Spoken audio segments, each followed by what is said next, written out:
साल की बच्ची को मार दिया मेरी। वो दोनों रास्ते में ही थे और आइजल फोत हो गई। उसने आखिरी दफा अपनी आंखें खोल के अपनी माँ को देखा और उसके आखिरी अल्फाज थे मामा। हादसे के थोड़े ही टाइम बाद आइजल के घर वालों ने मनान को ढूंढा, उसको पकड़ के पुलिस के थाने ले गए और पुलिस के हवाले कर दिया। बाद में पता चलता है कि ये अकेला नहीं था, इसके साथ इसका एक दोस्त भी था, इसलिए वो फोत हो गई। कैसे कैसे कोई ऐसा कर सकता है? 1.5 साल की बच्ची। আসসালামু আলাইকুম। 17 বছরের যুবক 18 মাসের বাচ্চাকে ধর্ষণ করেছে। इस नन्ही सी परी के लिए भी आवाज बुलंद करें। अगर आप और हम तसव्वुर करें कि हमारी 18 महीने की बच्ची के साथ कोई जुल्म करे, ना वो मेंटली प्रिपेयर ना वो फिजिकली प्रिपेयर, और उसके बाद उसकी जान ले लें, आप ये चीज कभी अपने बच्चे के लिए तसव्वुर नहीं कर सकते।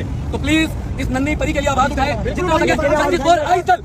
গাইবান্ধা জেলায় ঘটে গেল এক মর্মান্তিক ঘটনা। 3 বছরের শিশুকে ধর্ষণ করেছে এমন কুলাঙ্গারদের কেন প্রশাসন গ্রেফতার করে না? অসহায় বাবা মেয়েকে নিয়ে বসে আছে, চাইছে প্রশাসনের কাছে বিচার। এমন কুলাঙ্গারদের বাংলার জমিনে বেঁচে থাকার নেই কোনো অধিকার। 24 ঘন্টার মধ্যে ফাঁসির রশিদে ঝুলানো দরকার। সত্যি বলতে আজ নির্মমতার চরম পর্যায়টাও দেখেনি। আইএমএ জাহিলিয়ার যুগেও হয়তো এত নির্মমতা দেখা যায়নি। তখন তো জীবিত কন্যা সন্তানদেরকে কবর দেওয়া হতো,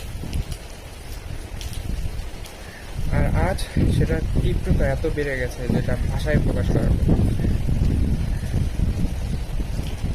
অন্ততপক্ষে এটা তো দেখা উচিত ছিল যে ওটা একটা বাচ্চা সন্তান ছিল। আপনাদের কি মনে হয় আপনারা পিতামাতারা নির্দোষ? দোষ শুধু ছেলেটার যে ধর্ষণ করছে? না ভাই, আপনাদেরও দোষ আছে। আল্লাহ তাআলা কি এমনি বলছিল যে সন্তানদেরকে দ্রুত বিয়ে দিয়ে দেন? আল্লাহ তাআলা আমাদেরকে সৃষ্টি করছে, তিনি ভালোভাবেই জানেন আমাদের কি করা উচিত, আমরা কি করলে ভালো থাকবো, কি খাইলে ভালো থাকবো, কতটুকু করলে ভালো থাকবো, আর কি করলে আমাদের মধ্যে নির্মমতা দেখা যেত। একটু ভালোভাবে চিন্তা করেন, তাহলে জিনিসটা বুঝতে পারবেন। আজকে যদি আপনি ছেলেটা খুব দ্রুত বিয়ে দিয়ে দিতেন, তাহলে ছেলেটা নিজের পরিবারের দায়িত্ব নিয়ে ব্যস্ত হয়, তার আর এরকম কোনো কিছু মাথায় আসার সম্ভাবনা খুবই কম ছিল। কি আর করার, যেহেতু সে এরকম করেছে।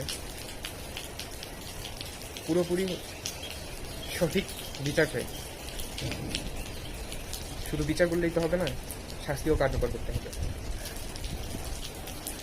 বর্তমান প্রেক্ষাপটে বাংলাদেশ আর পাকিস্তান শিশু আর নারী ধর্ষণের ঘটনা অনেক বেশি বাড়ে গেছে। এই ব্যাপারে কি বলবেন? আমার মতে বাংলাদেশের আইন অনুযায়ী ছেলেদের বিয়ের বয়স হলো 21 বছর।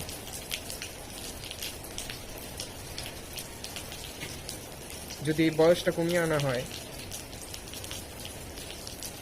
তাহলে হয়তো তাদের দায়িত্ববোধ জাগবে দ্রুত।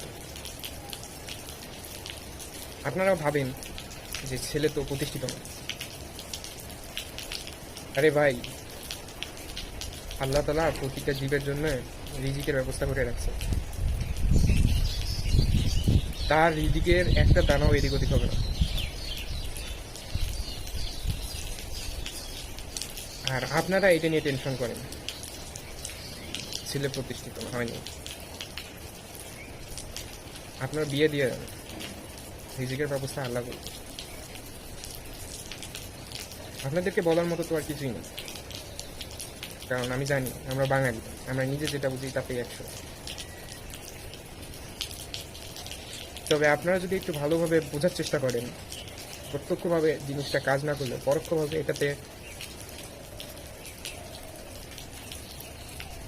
অনেক প্রভাব ফেলবে।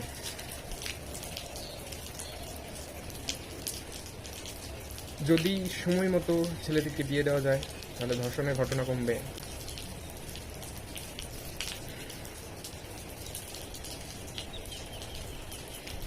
সেই সাথে শিশু ধর্ষণ, নারী ধর্ষণ এগুলোর ঘটনা আমাদেরকে কম শুনতে হবে। আজকে প্রতিটা ছেলে পরিবারের দায়িত্বের জন্য ব্যস্ত হয়ে পড়বে। হয়তো এতে সমাজের কিছু উন্নয়ন হতে পারে। আমার জ্ঞান সীমিত জ্ঞানের আলোকে আমি এটাই বলব। হয়তো হইতে পারে কোথাও ভুল করছি, ভুলগুলোকে ক্ষমা করে দিন। আর কথাটার দিকে একটু লক্ষ্য রাখবেন।